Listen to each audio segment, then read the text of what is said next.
Hey, how's everybody doing today? Hotep. Hey, this is Michael Imhotep, founder of the African History Network, host of the African History Network show. Hope everybody's doing well. It is Monday, April 16th, 2018. All right, and we're broadcasting, should be broadcasting on our Facebook fan page, the African History Network. The African History Network also follow us there. So last night on my radio show, the African History Network show on 9:10 a.m., the Superstation in Detroit, I talked about this story of two African American men in Philadelphia who were arrested at a Starbucks. Okay. And this story, the video of this story has gone viral. Um, Everybody's been talking about it. There have been protests and they were arrested. The manager called the police on them, said that they um, weren't buying anything. They said they were waiting on a friend. Okay, so protests have been outrage and protests have been sparked by this, right? So on last night's show, because I was dealing with limited time, I didn't have a chance to get to comments on Facebook. I didn't have to get a chance to go in depth on some of this like I wanted to. Okay, and I wanted to, and then there are some other stories dealing with this I'm wanting to talk about later on today or tomorrow as well. All right. So share this broadcast on your own Facebook page. Invite your friends to tune in also. Okay. Share this broadcast on your own Facebook page. Invite your friends to tune in as well. So the Washington Post had a good story about this, and I've been looking at some of the reporting on the ground in Philadelphia as well.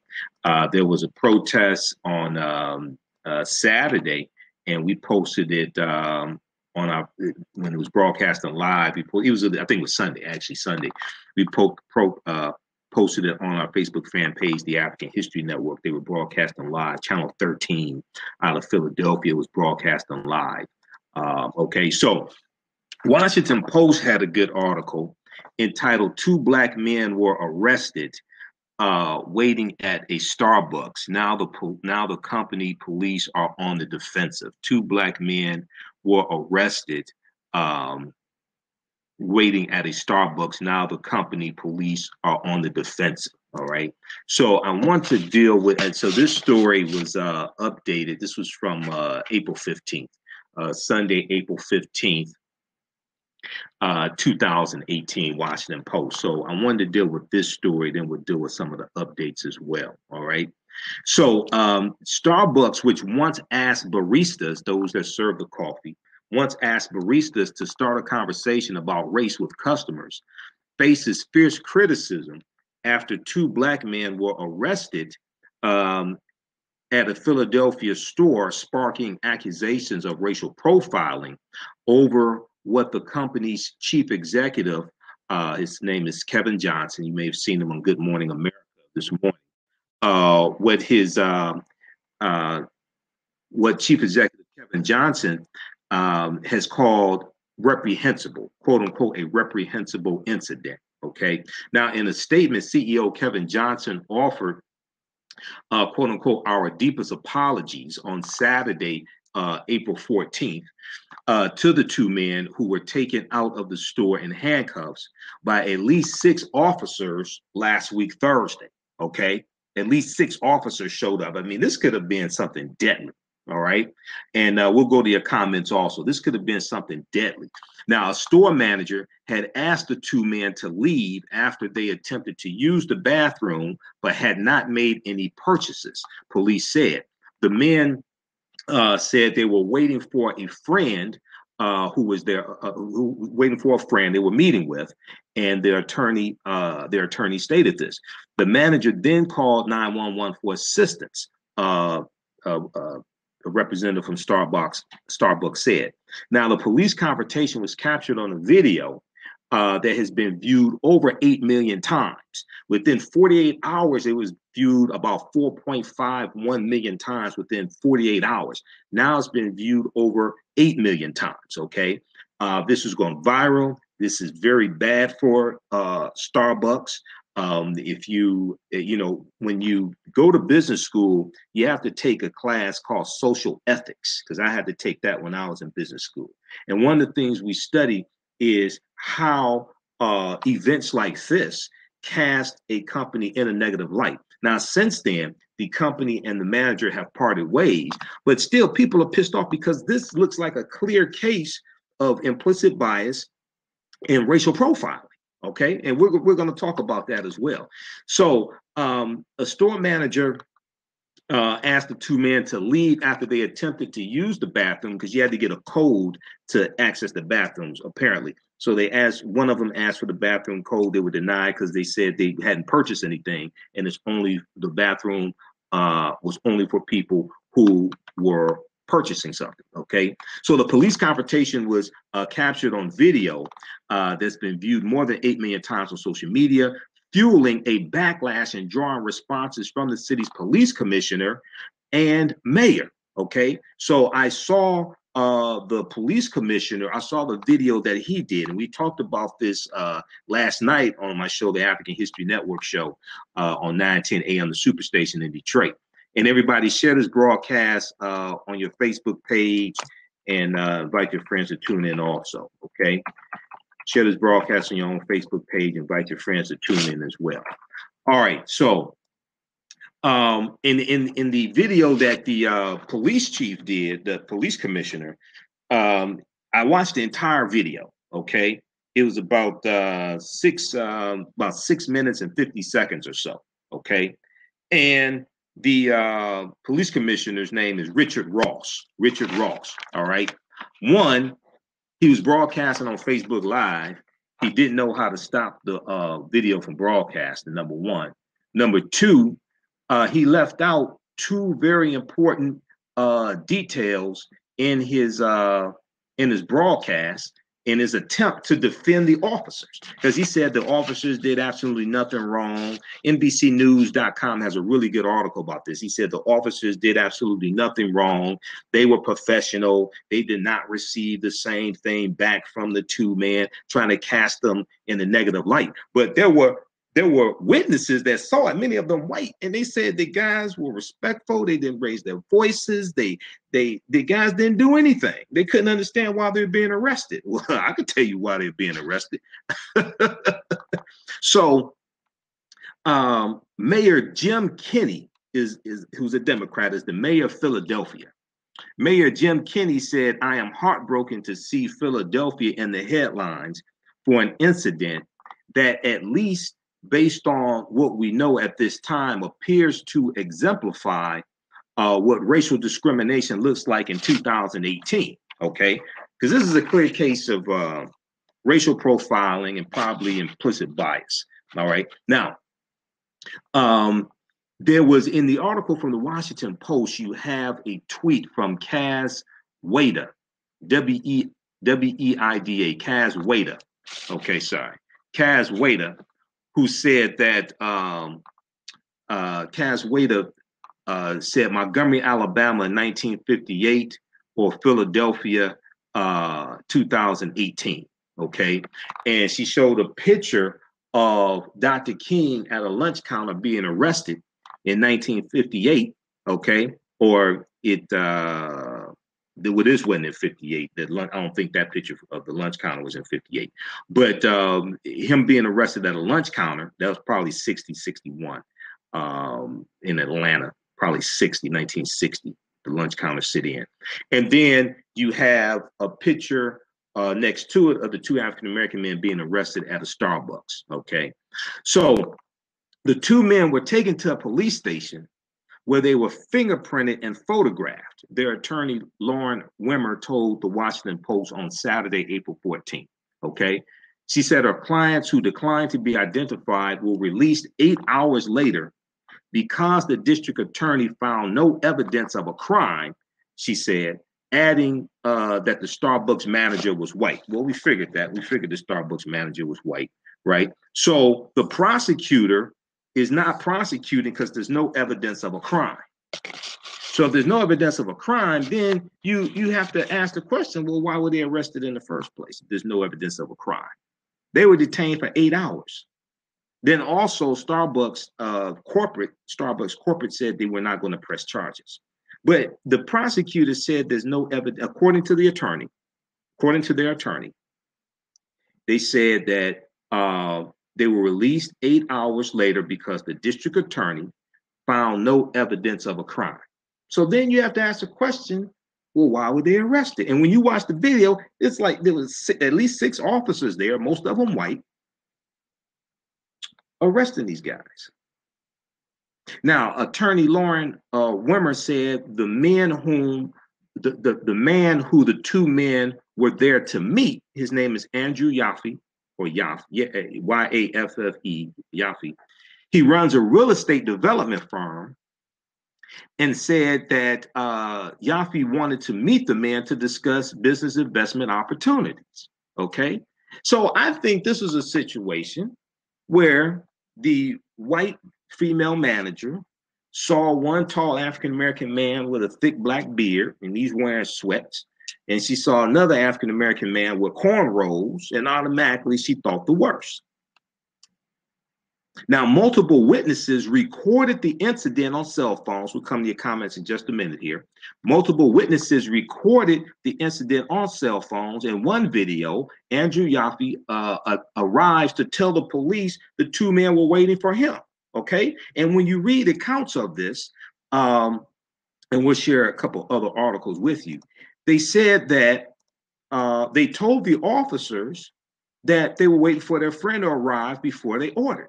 Okay, their friend arrives and say, hey, these guys were meeting with me, they're waiting on me. He said, what's the problem? Why are they being arrested? So at some point, now, even though the police commissioner, Richard Ross, who is African-American, by the way, the police commissioner of the city of Philadelphia is African-American. His name is Richard Ross. And he does a video to basically cover up for the police, to cover for them, to say they did everything right, they didn't do anything wrong, blah, blah, blah, right? So he said they followed protocol. Now, at some point, common sense should kick in and say, well, you know what? These guys said that they were waiting on their friend to arrive before they ordered.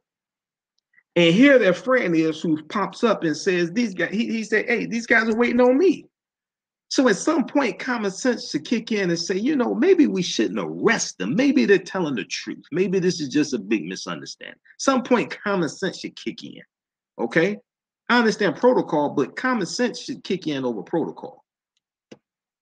At least sometimes. Okay, so multiple witnesses recorded the incident on cell phones. In one video, Yaffe arrives to tell police the 2 men were waiting for him.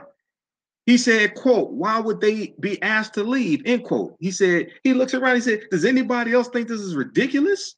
Okay, he asked people nearby. He said it's absolute discrimination. A woman chimes in off camera and says they didn't do anything. That's the other thing. You got witnesses saying these guys didn't do anything. Why are you arresting them? You have white people saying this is wrong. What's going on here? So the 2 men appear to explain that they are there to meet Andrew Yaffe. They remain seated and calmly speak with the authorities. That was smart. An officer begins to clear the chairs out of the way in apparent anticipation of an arrest. Andrew Yaffe suggests they will go somewhere else. An officer replies, they're not free to leave. We're done with that. We asked them to leave the first time. Quote unquote, the 2 men stand up to be cuffed. They do not appear to resist. Okay, so it also seems like you got a bunch of white police officers trying to impose their authority on 2 African-American men, because there's about, I think there are about 6 officers I saw in the video. 5 were white. There was 1 bald-headed African-American officer there, but most of them were white. So it seemed like they were trying to impose their authority as well. At some point, common sense needs to kick in. But the problem with common sense is that it's so uncommon. Okay, so let's go to some of your comments here, and then we'll continue with this. Because last night when I covered this topic on my radio show, you see, I only have 2 hours. We have to take commercial breaks.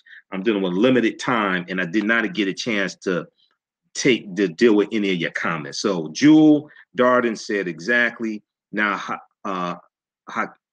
Hakika Abdul Haq said, Denise, please don't minimize this incident. Okay, so Denise commented on the post that I did about 47 black-owned coffee companies that are good alternatives to Starbucks. All right.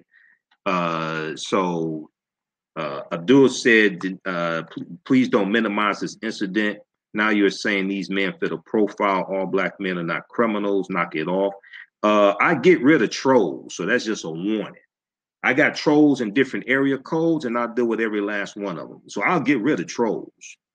Okay, now Margaret said, when we learn that because you are looking at a black leader, the police chief, you are still looking at white racism. When will we learn? Yeah. Now this is not a indictment or denigration of all African American police chiefs, but I watched the entire Facebook Live video that Police Commissioner Richard Ross did. I think it was Saturday he did the video. I watched from the beginning to the end, including about the last 20 seconds when he's sitting there saying he's trying to stop the video and he said it won't stop. And then another guy has to come and sit in his chair and stop the video for him. I saw the whole thing. Okay. One, he did not state that the African-American men told the officers they were waiting for their friend to arrive who they were meeting with before they ordered. He did not state that in his statement to try to clarify this and try to cover for the officers. He did not state that, number one. Number two, he did not state that their friend arrives and corroborates their story and say, hey, these guys are waiting on me. He didn't state any one of those things. Now, to me, that's something crucial. I find it hard to believe that a chief of police or a police commissioner, who is the chief of police in this city, from my understanding, same thing, leaves out those two important details. That's called corroborating evidence. I find it hard to believe he just left that out. You know, maybe he was busy. Maybe he didn't have any notes to go from. He should have had some notes, you know. But that makes it really seem like, see, that what he did, what the police commissioner did, actually helped these men's case. Okay, it actually helped these men's case because it shows that they're withholding evidence. It shows that they're withholding evidence because those are two very important pieces of information that he did not state in his video, trying to clarify what took place. Okay, so let's see here. Deshaun said hashtag shut them down 18.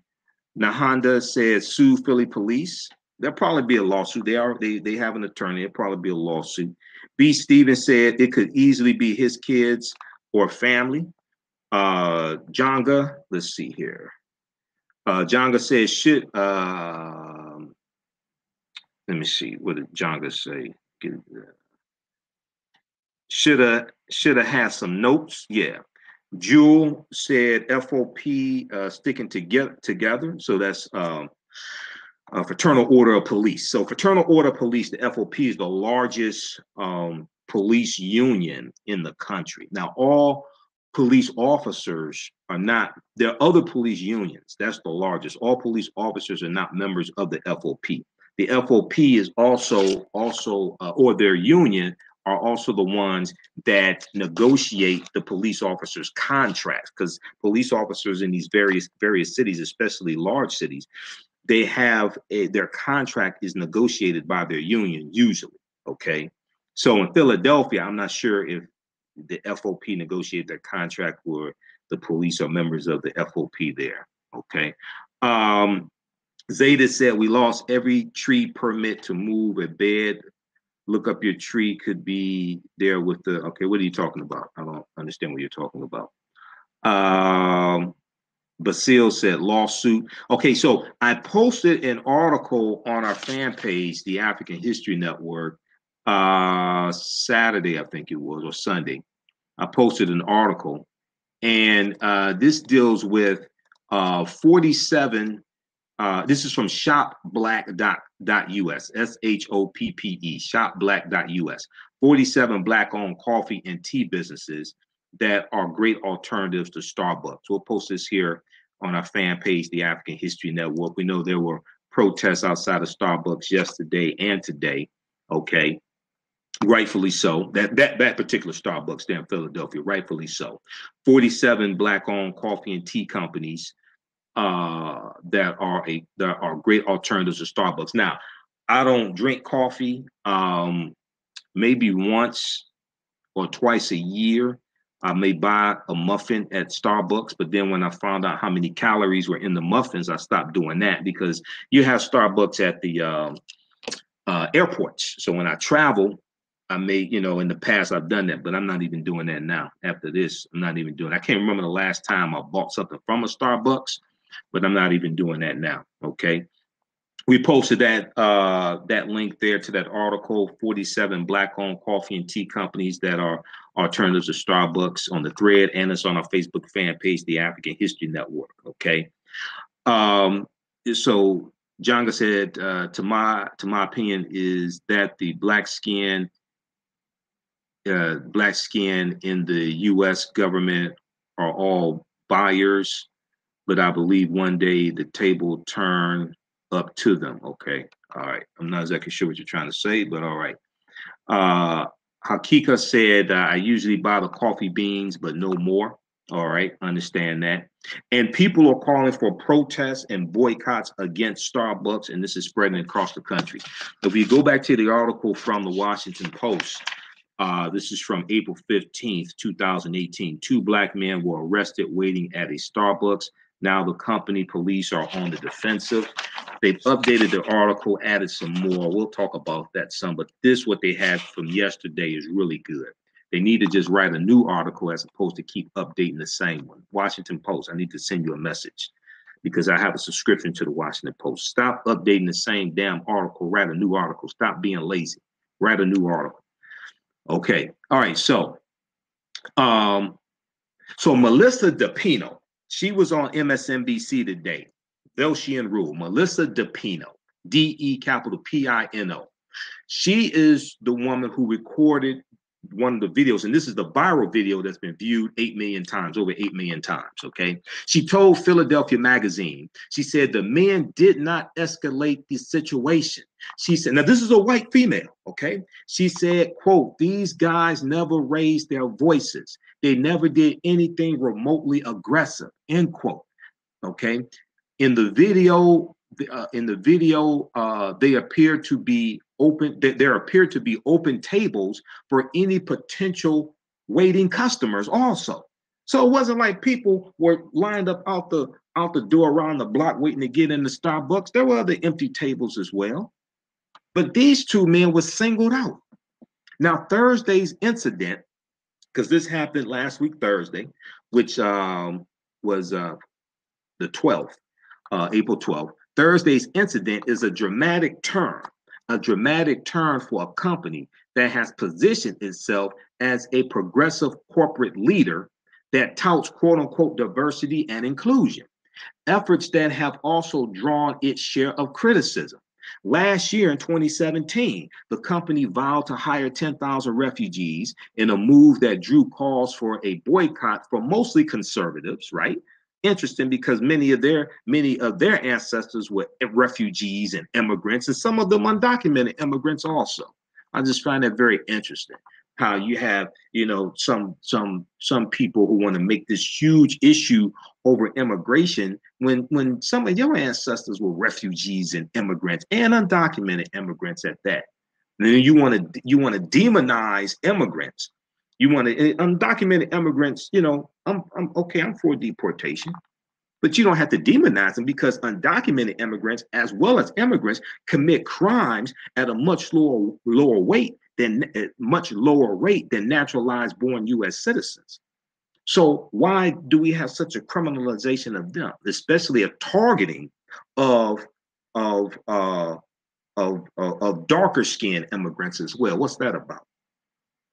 It's called white supremacy and racism. That's what that's about. Because a lot of the ones who are European undocumented immigrants, they get a pass. They're not the main targets.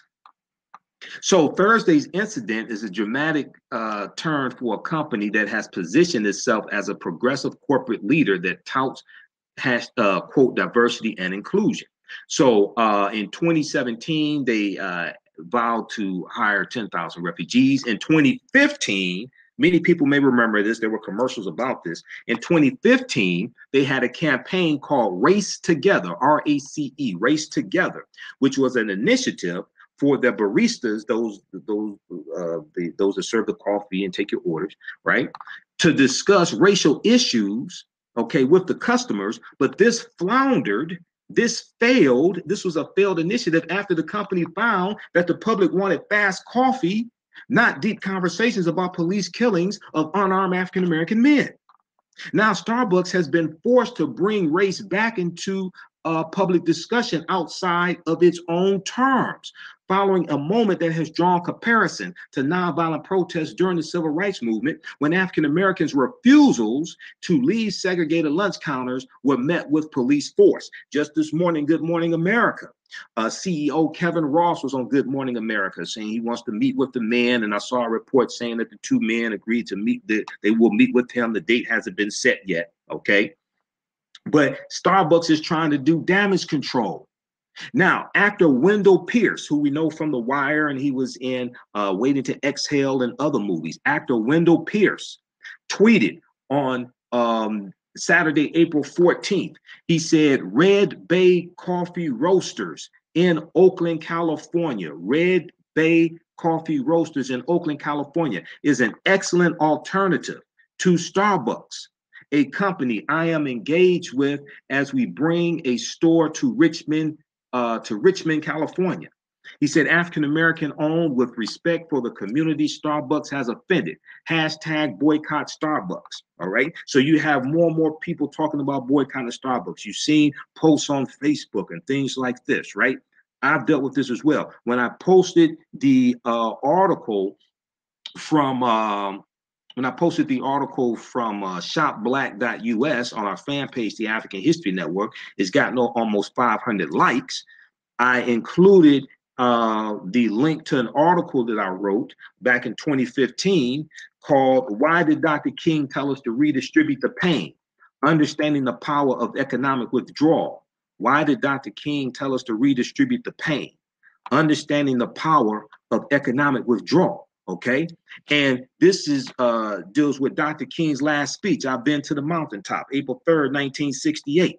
All right. So unlike what you see on the television, where they just show you the last 2 minutes of the speech, where he talks about I've seen the promised land, and I may not get there with you, but we as a people will get to the promised land. In the speech, he talks about economic boycotts. He talks about supporting Black institutions. So here's what I said in my post. Okay, I said, here are 47 African-American owned coffee and tea businesses for us to redirect our dollars to instead of spending them with Starbucks. Dr. Martin Luther King Jr., who many white people and conservatives like to misquote, and they like to talk about how great Dr. King was, but they don't want to deal with really what Dr. King was about. See, they want to talk about a dream that he talked about at the end of his speech, August 28th, 1963, at the Lincoln Memorial, but the real name of that speech was called A Canceled Check. It wasn't called I Have a Dream. It was renamed I Have a Dream years later. He was talking about, in that speech, April 28, 1963, he was talking about economics. He was talking about holding America accountable for a promissory note they gave us 100 years prior in 1863. And then when we go to cash it in 1963, it's marked insufficient funds. He talked about police brutality. He talked about racism. He talked about voter suppression and African Americans not being able to vote in the South and feeling they had nothing to vote for up north.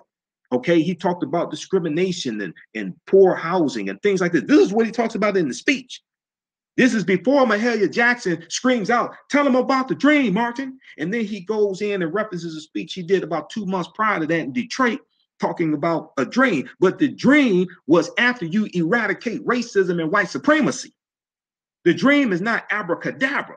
The dream occurs after you deal with eradicating the conditions he talked about prior to that. So this is why you have to understand history and put it in context. So Dr. Martin Luther King Jr. in his speech I've been to the mountaintop, said that we have to find a way to redistribute the pain. He said we have to find a way to redistribute the pain economically to those who have been mistreating us. So I asked the question, how many white people does Starbucks call the police on who are waiting for friends to show up? This Starbucks here in Philadelphia, how many white people they show? When Melissa DePino was on MSNBC Today, Velshi Rule. If you go to msnbc.com, they probably had a video there. Rawstory.com will probably write articles about it. We'll post it on our Facebook fan page, the African History Network also. She said she was at Starbucks the day before. The same Starbucks sat there for an hour, didn't order anything. She said nobody bothered her. Nobody arrested her.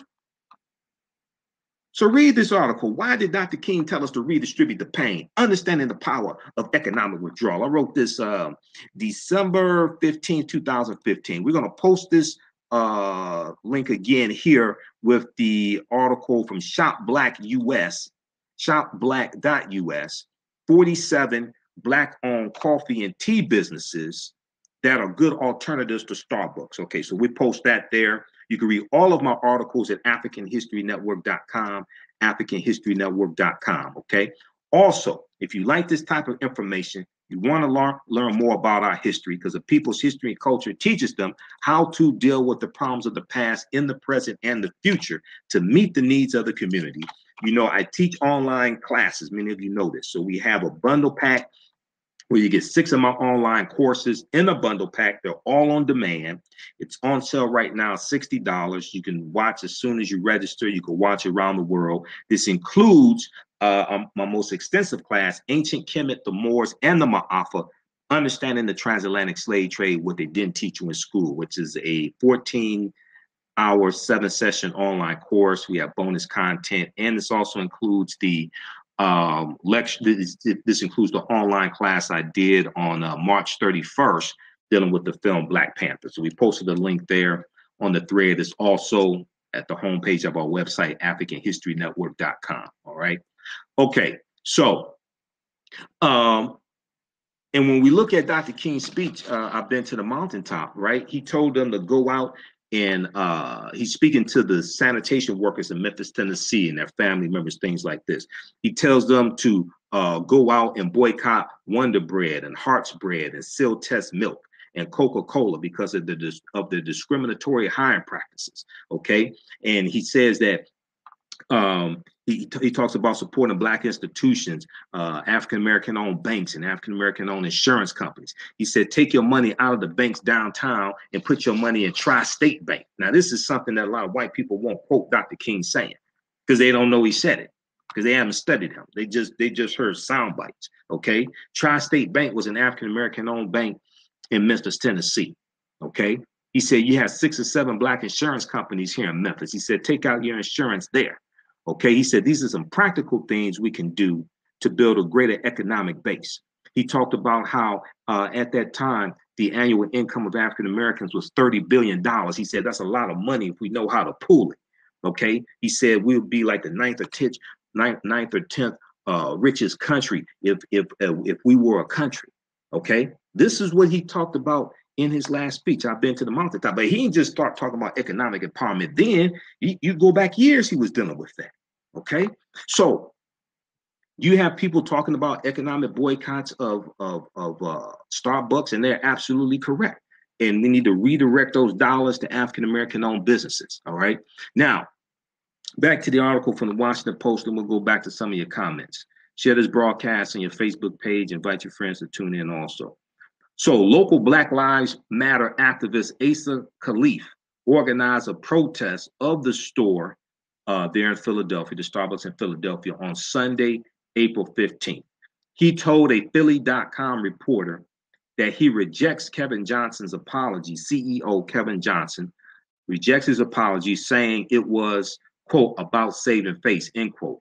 If the company was serious, it would have fired the manager who called 911, he said. This was yesterday. Now, the date is a report from Philly.com and also New York Daily News that the company and the manager have parted ways. We'll talk about that a little bit here. I want to try to give you some background information. Now, CEO Kevin Johnson vowed an investigation and a review of its customer relations protocols. And he said he wanted to meet the two men face to face for an apology. Okay. He said, regretfully, our practices and training led to a bad outcome. The basis for the call to the Philadelphia Police Department was wrong. He said the basis for the call to the Philadelphia Police Department was wrong. He said our store manager never intended for these men to be arrested, and this should never have escalated as it did. Okay, now you have to understand, if you call the police on two black men sitting in a Starbucks, there's a good chance they're going to be arrested. I'm just saying, this is good, and it could have gotten worse. It could have been a Philando Castile or Alton Sterling incident. So if you call the police on two black men sitting in the Starbucks, and all of a sudden you're surprised that they get arrested. Now, Mayor Jim Kenney, who is the mayor of Philadelphia, he directed the Philadelphia Commission on Human Relations to review Starbucks policies and determine whether the company would benefit from training for implicit bias. Implicit bias is unconscious discrimination based on race, okay? His office will communicate with Starbucks further to discuss this, he said. All right, now, Mayor Jim Kenney said little about the response of his police force beyond mentioning an ongoing review from Police Commissioner Richard Ross. So this is the police commissioner who did the Facebook Live broadcast, didn't know how to stop it, right? Because I watched the entire thing. I watched the entire video. Police have also been criticized for how they handled the situation. The department did not return comment on Saturday, April 14th, asking what laws they suspected were being violated and if any administrative actions have been taken during the investigation. Okay. Now, Police Commissioner Ross, who is African-American, defended the actions of the officers in a Facebook Live video. In this article, they have a link to the video.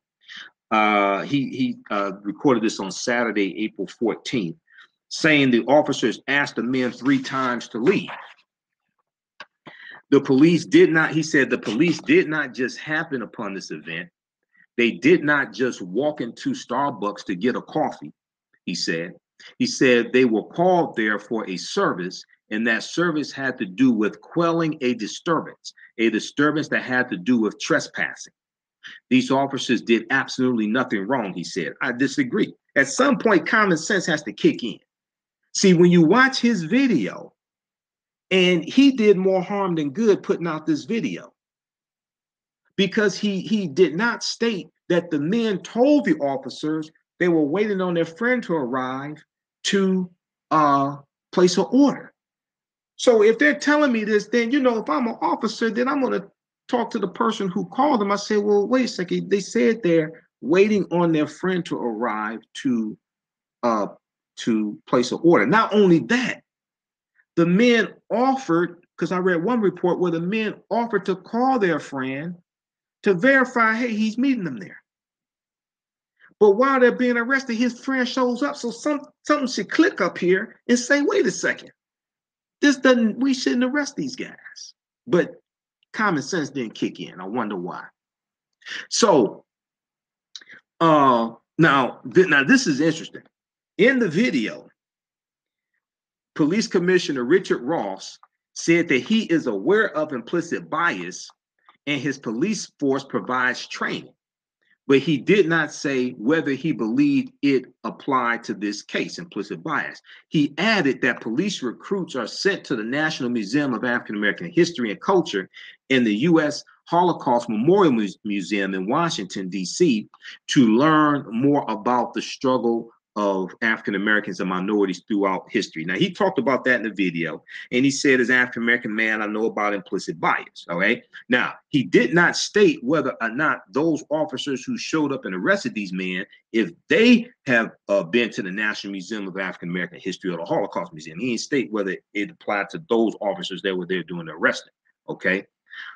Also, he added in an anecdote of about a year or 2 years ago, where you had an officer who went to that same Starbucks and was denied access to the bathroom because he didn't buy anything. He adds that in, but he leaves out the fact that the guys said they were sitting there waiting on their friend to arrive before their order, and their friend showed up. He didn't talk about that. Now, he did not state, and I want to find out details about this officer who was denied access to the bathroom. He did not state whether the officer was in uniform or plain clothes. He did not state whether the officer end up buying something and was given access. Okay. And then also, why was the officer denied access? Were they told you didn't buy anything? Or was it a situation where the person who denied them access just didn't like police officers? That information was not revealed, okay? Because I want to know that as well. So Police Commissioner Richard Ross said, quote, "We want them to know about the atrocities that were in fact committed by policing around the world." And that's good for them to have. That's good for them to go to the African American Museum and the Holocaust Museum. You know, that's good. But that training didn't kick in here. It doesn't appear to it. That training didn't kick in here. Okay, we're going to go to some updates here in this story in just a minute. We'll get some of your comments as well, because you've been commenting here.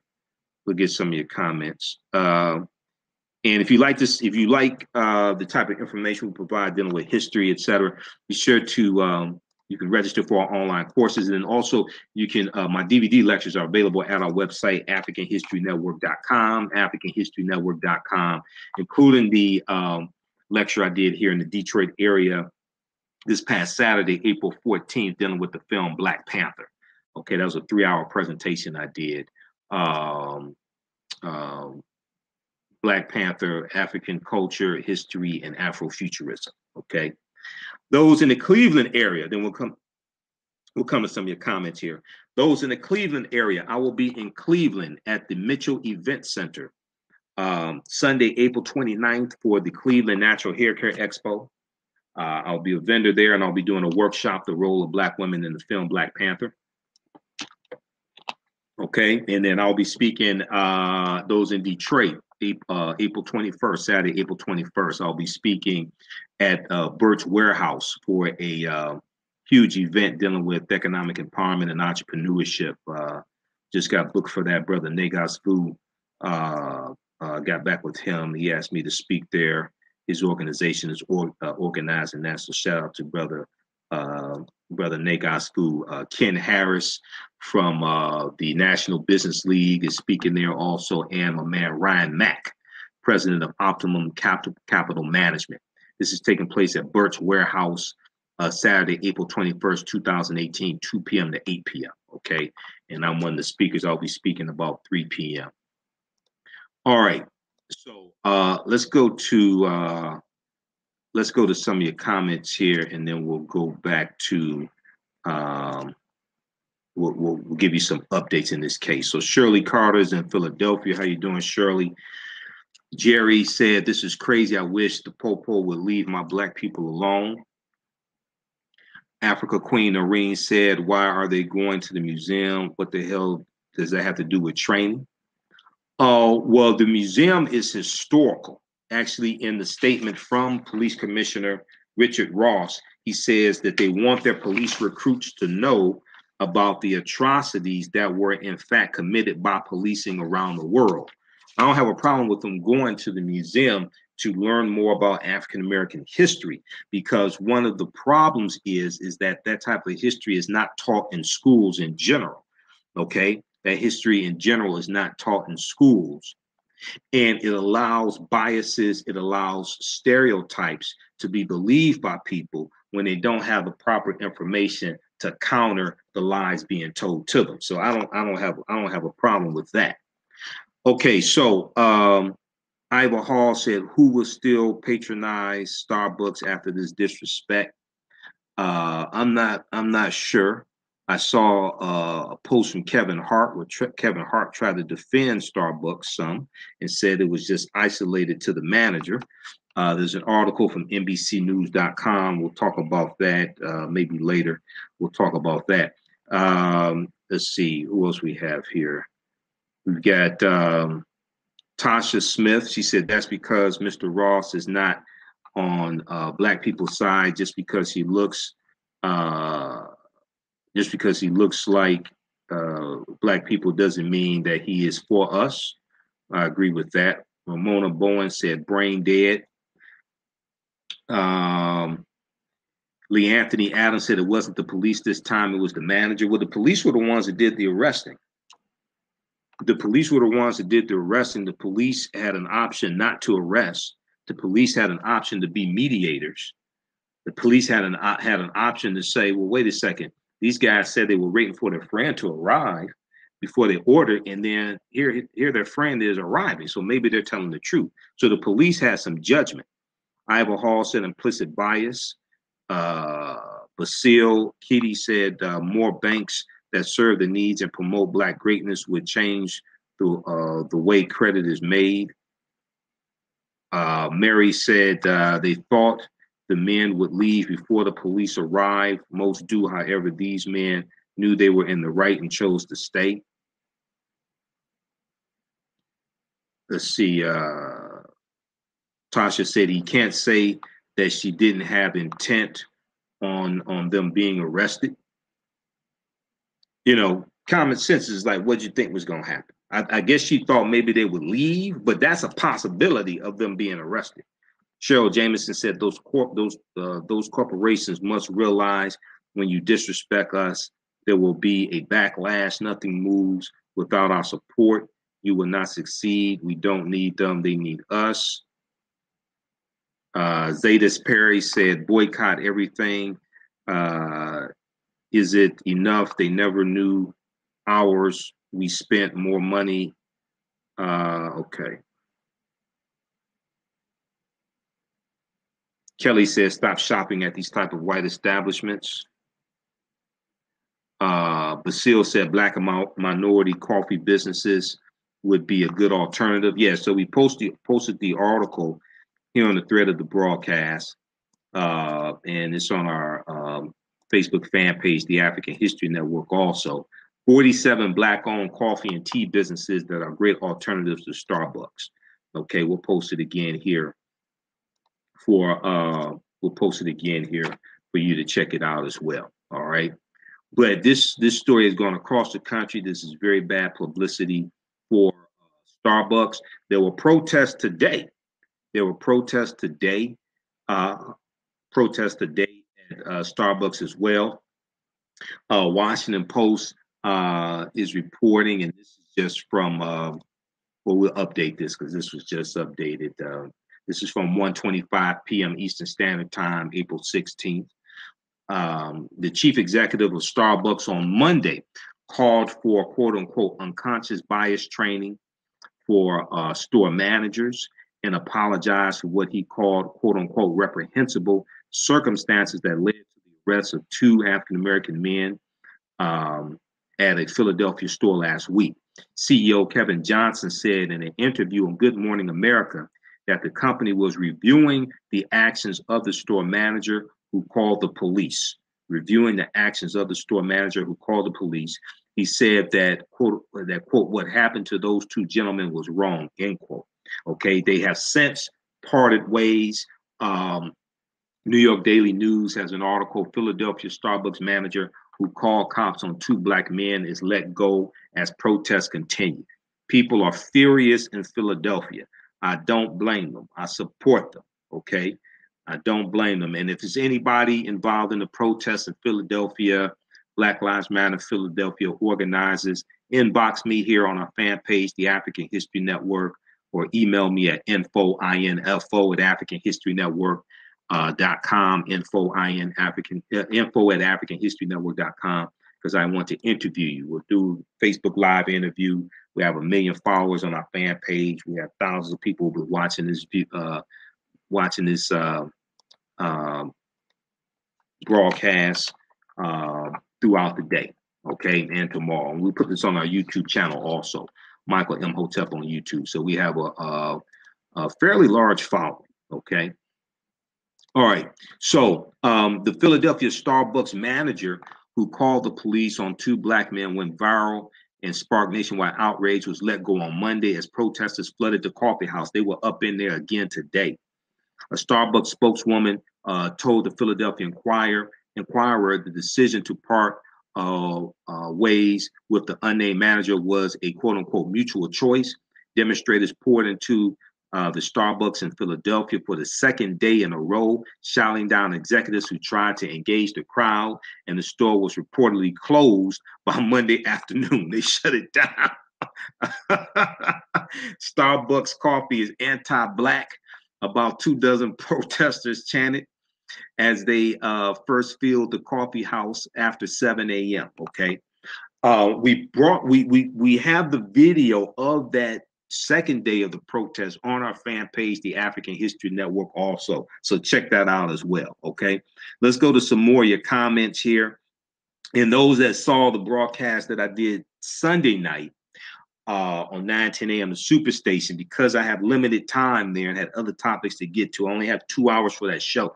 I didn't get a chance to get to some of your comments. We had callers who called in, so we thank the callers that called in, but your comments on Facebook, I did not have time to get to those or really acknowledge those. So Hakika said, hashtag shut them down. Mary Tibbs Brooks said the newspapers in Philly do not say she has been fired. They say she, the manager, no longer works at the store. Yes, so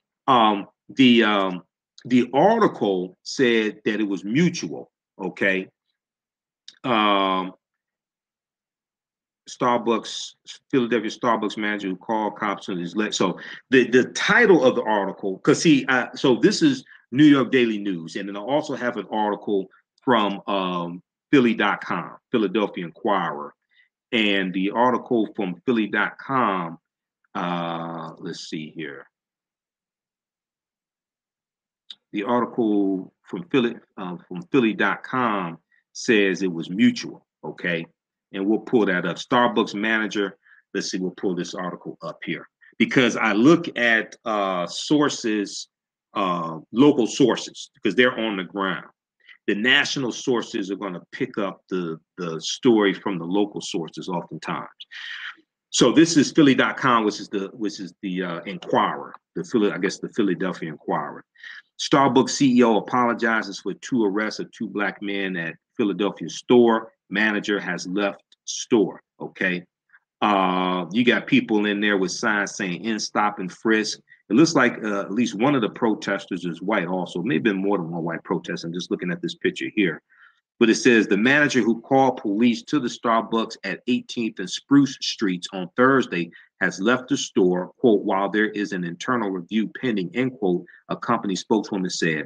The spokeswoman says she had aired earlier Monday by describing the separation as mutual. Okay, so this seems like there's a retraction here. This is why you got to go to local sources, because I monitor about 35 different news sources on a daily basis. You all know this. But this is why you have to go to local sources. Okay, so it seems that what actually happened is that the manager has left the store, quote, while there is an internal review pending.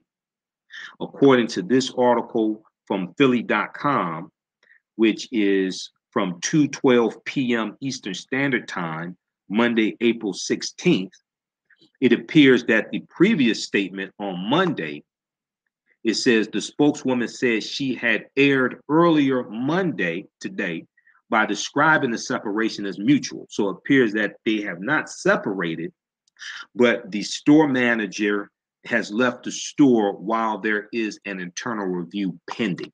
Okay.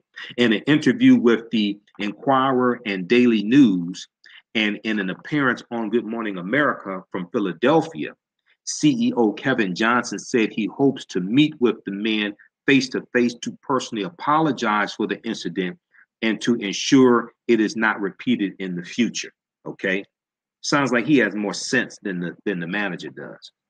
Well, he's a CEO, so he should have more sense. But the manager should have known better. Okay. Okay, we're going to post this article because this is some of the most recent information. That's why I look at different sources and get some to that up to the minute information. We'll post this here from Philly.com. Okay, Philly.com. They need to keep the protests up. Power to the people. They need to keep the protests up there in Philadelphia. All right. They need to keep the protests up. All right. Oh, you know what? I forgot to tell you. Okay, so I told you about Birch Warehouse in Detroit, right? And I'm speaking there. Okay, I forgot to. So that's April 21st. The event's 2 p.m. to 8 p.m. and 2 p.m. to 8 p.m. and it's dealing with economic empowerment and entrepreneurship. Okay, I forgot to tell you what my presentation is about. Okay, my presentation is called Lessons from the Film Black Panther, Economic Guerrilla Warfare, Political Self-Defense, and How to Wakanda the Vote. Lessons from Black Panther, Economic Guerrilla Warfare, Political Self-Defense, and How to Wakanda the Vote. And this is the first entrepreneurial workshop. It's taking place at Birch Warehouse, Saturday, April 21st, 2018, 2 p.m. to 8 p.m. And you're going to have Dr. Ken Harris speaking there. You'll have Ryan Mack. You'll have our host, Nurse Charms. Let's see. You'll have Queen Mother Joanne Watson, Pastor David Alexander Bullock, who's on 9:10 a.m. the Superstation with myself. Troy Muhammad from the Nation of Islam. He's on 9:10 also. Birch Theater, 2727 Russell Street. Okay. It's a free event. We'll get this flyer up on our website, AfricanHistoryNetwork.com. They're going to update it, put my name on it also. Okay. But that's what I'm talking about Saturday, April 21st. All right. All right. So, Abdul, how you doing, Abdul? Make sure you come out Saturday, April 21st to Birch Warehouse also. All right. Okay, Jackie.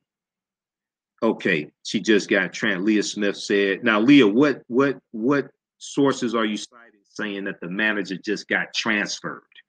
Okay, there is a investigation going on. So, what sources are you citing saying that the store manager was transferred? Okay, because the latest reporting is that it was an error saying that the separation was mutual and that she has left the store pending a review. All right. So then also there was, I think there was one last article that I wanted to look at here. This is from, let's see here. There was one from Philly.com, April 14, 2018. Black men's arrest at Philadelphia Starbucks prompt city probes amid national outcry. So I have a number of different articles dealing with this story, okay?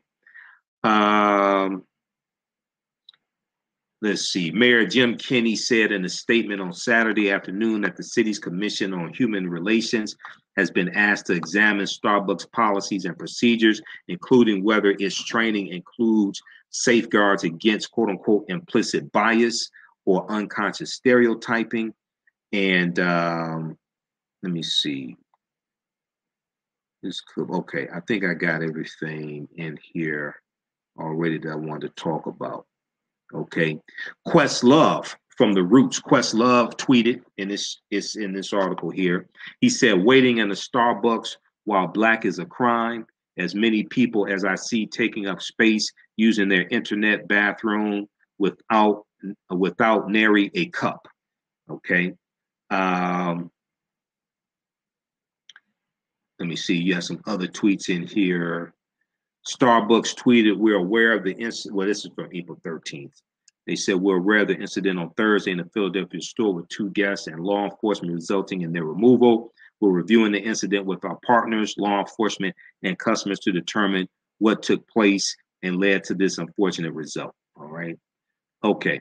There was one from NBCnews.com that I saw that I wanted to share with you because last night I did not get a chance to talk about this one. Okay. And this one is, I think this is from today. This is one that I saw because I read a lot of articles on a daily basis. Yeah, this is from the 15th. This is from yesterday. Okay. So we'll pull this up. NBCnews.com.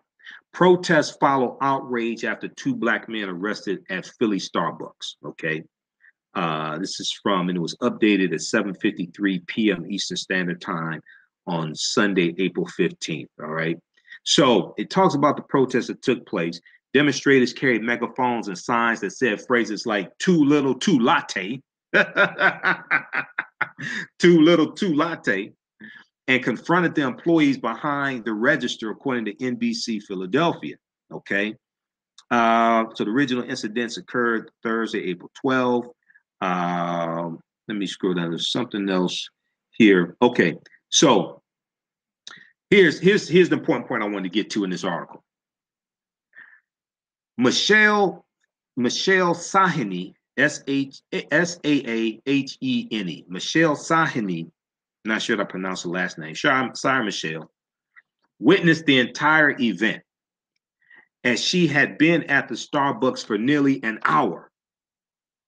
She told NBC News on Sunday that as a Black woman, she was slightly nervous when the police officers entered the coffee shop. But she was then as shocked as the two men when they were approached by the members of law enforcement. Okay.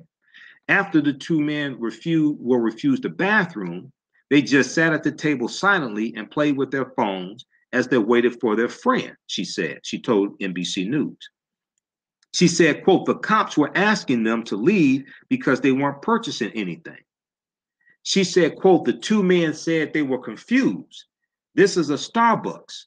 Since when are people asked to leave a Starbucks who are just sitting there, end quote. This is what she said the guys asked the police.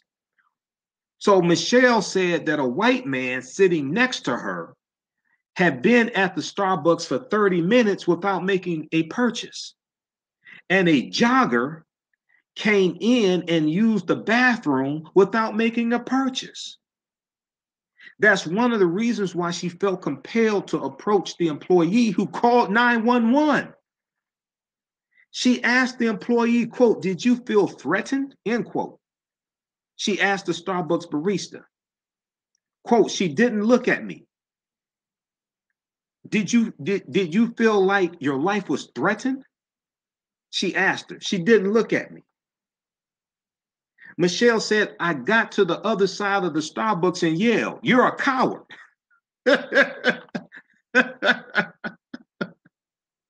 All right. Go ahead, sister. All right, so check out this article. This is from NBCnews.com. This is from Sunday, April 15th. There's more to it. You can check that out also. But that's a legitimate question. Did you fear for your life? Is that why one tall black man with a thick black beard wearing sweats, the other shorter black man with cornrows? Did you fear for your life? Did you think they were going to steal all the coffee beans? Do you think they were going to rob you of the coffee cups and you wouldn't be able to serve anybody? Come on. Let's go some more of your comments here. So Kim, hey Kim, just joining us. How you doing? Share this broadcast on your Facebook page. Invite your friends to tune in. Also, those watching, be sure to register for our online courses that I teach. They're all on demand. We have a bundle pack of, it's really like 10 in the bundle pack. It was original 6, but it's really 10 in the bundle pack. It's $130 value. It's on sale right now, $60. They're all on demand. We have Great African Women in History, the Mothers of Civilizations. We have the March 31st online class I did dealing with the film Black Panther. We have Understanding the Transatlantic Slave Trade, what they didn't teach you in school. It's a ton of stuff there. It's all on demand. Okay, we just posted the link there. It's also at AfricanHistoryNetwork.com. So Jackie Williams said, "Nasty coffee. Don't stop. Don't buy another drop from them." And I'm not a coffee drinker. I don't even think I've had Starbucks coffee. Maybe once in my life I've had Starbucks coffee. I would buy their muffins every now and then, maybe at the airport, and I hadn't had anything to eat. I may buy the muffins or something like that when I'm traveling, buy one muffin. Then I realized how many calories were in these little muffins. I said, oh, hell no, I ain't buying none of that. I'm not buying that. So I don't even really buy anything from Starbucks. Okay. Maricela said they were two black men as usual. The girl was scared. Same story, different year. Cam Astute, how you doing? How you doing, Cam? Don't buy a muffin. No, I'm not buying a muffin either. All right, Ivor Hall, appreciate all your efforts, brother Michael. Okay, thanks, sis, because this is people understand it's a lot of work. This is a lot of work, and it costs money to do this. We're broadcasting through Crowdcast. We're not broadcasting directly on Facebook. I'm broadcasting on through Crowdcast, right? And it allows me to show PowerPoint presentations and things like that. You know that I have to pay them monthly. That's like $89 a month to use that service. Okay, so let's go to some more of your comments here.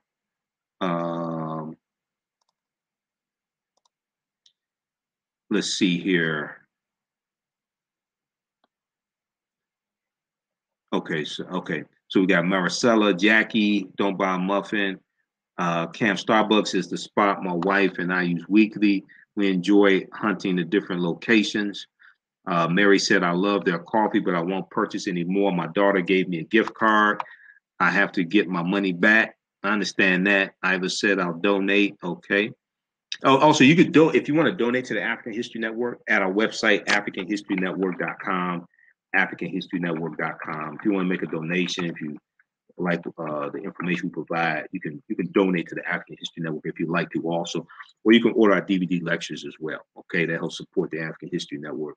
Helps us to keep doing the research, stay on the air, pay the bills.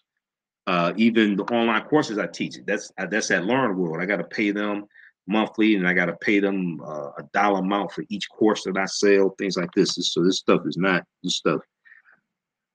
a joke. All right. Who else was I looking at? Somebody's comment. Jackie said, I see all kinds of white people sitting for hours without buying a toenail. Some people are even harmless looking. Yet some people are even homeless looking. Some people are even homeless looking, yet they aren't being arrested. Absolutely. Okay. Shannon Berry said, let's see here. Okay, Shannon Berry said, hell, I'm already doing my own toes so that I won't have to give my money to Chinese people. I guess I'll be making my own coffee as well. I hope Popeyes don't make this mistake. Okay, and you may seek out African American manicurists that do pedicures as well.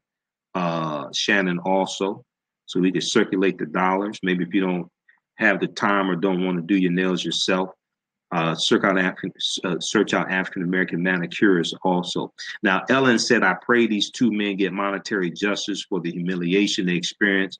I have no words. That's humiliating. I mean, number one, they were at the police department for 8 hours, and then they're walked out in handcuffs out of the Starbucks, everybody looking at them, wondering what's going on, and then their pictures all over the media. It's a good thing. Now, it's a good thing it was recorded because that's evidence, right? Jackie said, remember when people were coming to Starbucks with guns, nobody ever batted an eye. Leonard said, this is the reason why when I go into restaurants, particularly to use the bathroom or anything, I make sure to buy something I already know how the game is played here in Chicago, especially at McDonald's. All right. Okay. All right. So, all right. How's everybody doing today as well? I wanted to come on. You know, we talked about this topic last night on my radio show, the African History Network show, but did not get a chance to get to any of your comments. Okay. So I wanted to get to some of your comments as well. And very quickly, before we get out of here, I'll show you Arnita. How you doing, Arnita? Watching us on Crowdcast. Very quickly before we get out of here, if you wondered what do we cover in the ancient Kemet, the Moors, and the Maafa, understanding the transatlantic slave trade, what they didn't teach you in school, I'll show you very briefly. Okay, so in these online classes, you know, we do a PowerPoint presentation, we have video clips, we have it's a lot in there. We have video clips, etc. Right? Let me see something here. Why is this not? Let's bring this up. Okay, here we go. That's what I want right there. All right, so let me show you this quickly here. So, all right, let me pull this up here. So we deal with thousands of years of history. We deal with African American history as well. We try to deal with things chronologically. We don't just deal with the last 500 years of history. We have to deal with at least 50,000 years of history. So here are some of the things that we talk about. What was the transatlantic slave trade? What were some of the events that led up to the transatlantic slave trade starting? What role did Christopher Columbus play in the transatlantic slave trade? Because Columbus is really important to understanding the spread of the transatlantic slave trade and that foundation being laid. His 4 voyages, starting August 3rd, 1492, when he set sail on the Nina, the Pinta, and the Santa Maria. When did Africans first come to the U.S. as slaves? And we were here for tens of thousands of years before transatlantic slave trade started. Did Africans sell themselves into slavery? Were African people in America before the slave trade? Yes, we were. We deal with the 800-year occupation of Europe by the Africans known as the Moors, because you can't properly deal with the transatlantic slave trade without dealing with the Moors, who go into Europe in 711 AD into the Iberian Peninsula, today known as Spain and Portugal, and the teachings that they take into Europe that are coming from ancient Kemet largely are going to bring the Europeans out of the Dark Ages. It's good. These teachers are going to save Europe. We deal with shocking archaeological discoveries that are causing experts to rethink everything.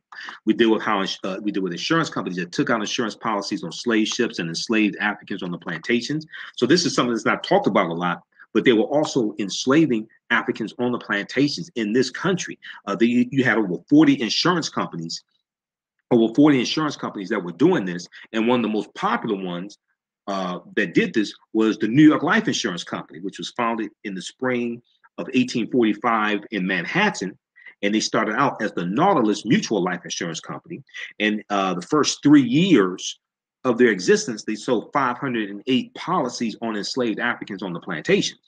Because contrary to popular belief, we didn't just pick cotton or take care of the master's children and cook the food and wash the clothes. There were at least 262 skills, trades, and crafts that African people had in this country from 1619 to 1865, at least 262 skills, trades, and crafts.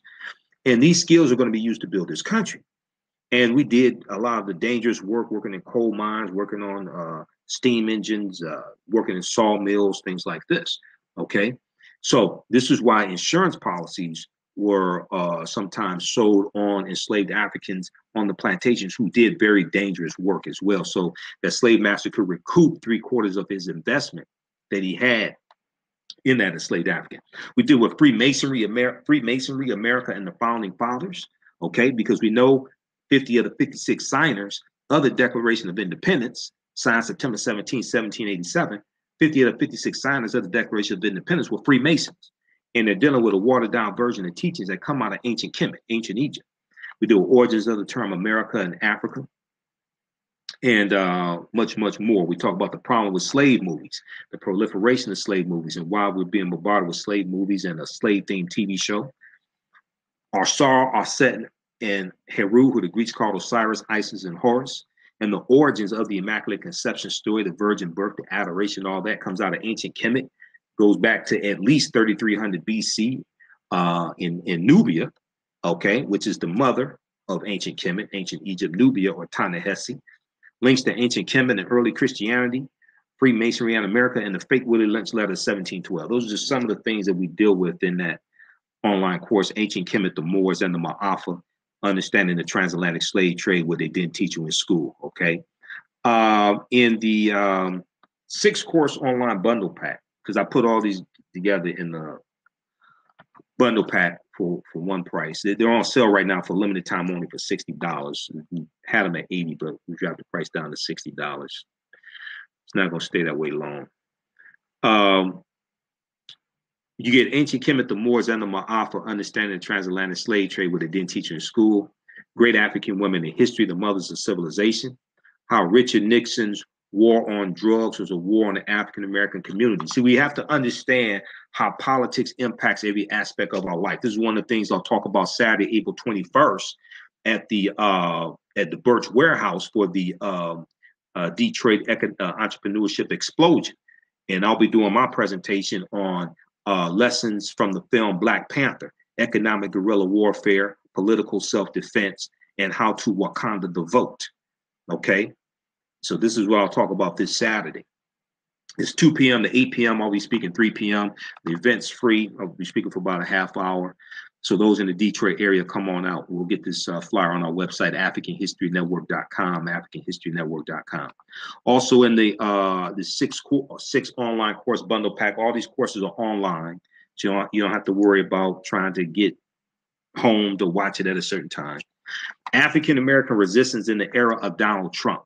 African American resistance in the era of Donald Trump. Voter suppression, reparations, and how elections have consequences. African American resistance in the era of Donald Trump. Voter suppression, reparations, and how elections have consequences. You get Saturday, March 31st, 2018. I did an online class at our online school dealing with the film Black Panther, analysis of the film Black Panther. That's included in this bundle pack as well. I just did a lecture Saturday, April 14th. It's a 3-hour presentation. That's on DVD at AfricanHistoryNetwork.com if you want to order that. And then Empire Strikes Black, the propaganda of the media. Empire Strikes Black, the propaganda of the media, which deals with a history of negative stereotypical images of African Americans, what's behind them, the origins of them, and how they're used to influence us, the way we think, feel, act, and behave, and how to fight against that as well. Okay, so that's our 6-course online bundle pack. We'll post a link again. You can go to AfricanHistoryNetwork.com, AfricanHistoryNetwork.com, register for that, or we post a link there. You can register there as well. All right. Okay, so we'll get some more of your comments before we get out of here. And once again, see, last night, you see, when I do my radio show, you know, we have callers calling in. So last night, Sunday, you know, I do my 2-hour radio show on 9:10 a.m. to Superstation. And I had not been on live in 3 weeks. We had Easter break, so the station was shut down. We had, I was in Baltimore last weekend at the 17th annual Baltimore Natural Hair Care Expo. So I had different topics to get to. We had callers calling in. I did not get a chance to acknowledge any of your comments on Facebook, okay? So I'm broadcasting again today, and there have been updates to this story, so it's a good thing that I'm broadcasting. So Ron Lewis, good afternoon, brother Imhotep. How you doing, Ron? Let's see here. Let me flip back over. How you doing, Ron? And who else we have here? We got Kim Robinson. Will there be another visit to Philadelphia? Okay, yeah. You know, I'll be in Philadelphia. I think it's September for the All Black National Convention that Dr. Boyce Watkins does. So I'll be there again. That's the next time that I know of I'll be in Philadelphia. If you want me to do a presentation for your group or organization, email me at info at AfricanHistoryNetwork.com. Info at AfricanHistoryNetwork.com. If you want me to do a presentation for your group or organization, and we can make it happen. Okay, because the 2 main presentations I'm doing right now, and I have 35 of my lectures on DVD, well, 36 now with Black Panther. The 2 main presentations I'm doing right now that are very timely: African American resistance in the era of Donald Trump, voter suppression, reparations, and how elections have consequences. African American resistance in the era of Donald Trump, voter suppression, reparations, and how elections have consequences. That's one. The second one is extremely timely, is Black Panther, African culture, history, and Afrofuturism, analysis of the film Black Panther. Okay, Black Panther, African culture, history, and Afrofuturism, because that movie is deep. That movie, and see, to understand the movie, you have to understand the Black Panther comic book. Okay, to understand the movie, you have to understand the Black Panther comic book. So a lot of people who've been commenting negatively about the movie don't understand the comic book. So to study the history of the comic book, I had to order this book that deals with the last 52 years of the Black Panther comic book to understand it. So this is Black Panther, the Ultimate Guide for Marvel. This came out January of 2018. See that? So when I do my presentations, I'm dealing with also some of the history of the Black Panther comic book. You have to understand that and the characters, things like this, to really understand the movie. All right. Okay. Because most of those characters in the film are in the comic books. All right. And okay, somebody just said something. How you doing? Thank, and somebody said hello, Delana. The film is very deep. Yeah, the film is very deep. You got African culture. You have African cultural influences from at least 11 different African countries in there. Okay, Ruth Carter, who is the fashion designer. Ruth Carter had to study different African cultures, like the Maasai culture. Okay, because she's the costume designer. She was also the costume designer for the film Malcolm X as well. African American woman. That sister's bad. She deserves an Oscar for her work with the costumes. Okay, so this is my DVD lecture dealing with the film Black Panther. That's available right now at AfricanHistoryNetwork.com. And then we have some bundle packs. We have a bundle pack for 8 of my latest presentations, including my presentation dealing with Malcolm X 50 years later. Why is he still relevant?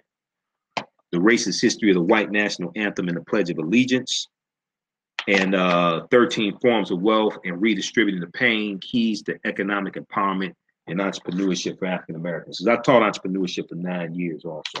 About 9 years I taught entrepreneurship as well. All right. So Delana said the film is deep. You got African spirituality incorporated into the film and into the comic book also. Beyond just Bastet or Bast, who was the Panther deity that watched over Wakanda, okay?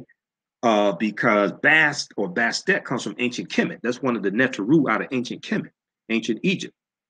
Do you come to Miami, Fort Lauderdale, Maricela? Okay. If you want me to come to Miami, we can make it happen. Email me at info@AfricanHistoryNetwork.com, and we can make it happen. I don't have any plans to be in Miami, but if you want me to do a presentation for your group or organization, Maricela, we can definitely make that happen. Eugene Williams, how you doing, Eugene? Willie Daniels, how you doing, Willie? Ron said program shared. Okay. All right, guys, look, we're going to get out of here. Share this broadcast on your Facebook page. You can go back and watch it. We'll put this on our YouTube channel. On YouTube, it's Michael Imhotep on YouTube, so be sure to follow us on YouTube at Michael Imhotep, IMHOTEP. And then also be sure to sign up for our email newsletter. Text the word Kemet, K-E-M-E-T, to 22828. Text the word Kemet, K-E-M-E-T, to 22828 to sign up for our email newsletter. We send out an email newsletter 4 or 5 times a week, okay? And you can, we're going to send one out today also. Text the word Kemet, K-E-M-E-T, to 22828 to sign up for our email newsletter. You can also go to our website, AfricanHistoryNetwork.com, and sign up there. And then you can listen to audio podcasts of our shows and our broadcasts at AfricanHistoryNetwork.com as well. Okay, we put the audio podcast there, upload them to Blog Talk Radio and iTunes. On iTunes, it's the African History Network show on iTunes. But if you go to AfricanHistoryNetwork.com, you can click on the link there to listen to the audio podcast. All right. Okay, look, we got to get out of here. Hey, remember at the African History Network, we focus on educating, empowering, and inspiring people of African descent throughout the diaspora and around the world, because right now it's correct wrong behavior. What you do for yourself, what you do to yourself, and what you allow other people to do to you and get away with is based upon what you think about yourself. What you think about yourself is based upon what you have been taught about yourself. What you've been taught about yourself is based upon everything you've read, heard, and seen about yourself. Okay. Remember, right knowledge corrects wrong behavior. Not over till we win. Wakanda forever. Imhotep. We'll talk to you next time. Peace.